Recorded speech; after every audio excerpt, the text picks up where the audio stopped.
Well, the 2014 state legislative session begins next week, and minimum wage will undoubtedly be one of the hot topics this year. Yesterday, Democratic leaders told reporters there's no doubt a minimum wage increase of some kind will happen this year.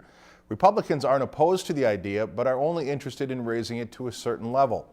There's no question there's much to be decided still. The Senate's at $7.75 for large employers. The House is at $9.50.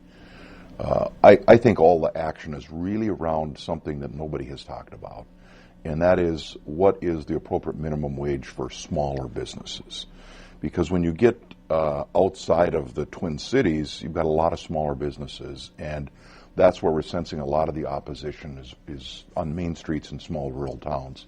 So I think we've got to find a sweet spot. I think the $9.50 for large businesses is less problematic than I think what really matters is probably what's the number going to be for Minnesota small businesses. How are they going to be impacted? On our side, in our caucus, we think that conforming to the federal minimum wage standard, which is a 40% increase from where we are right now, is probably prudent. It matches what Wisconsin, Iowa, the Dakotas have, so it would put us in the same place as our surrounding states.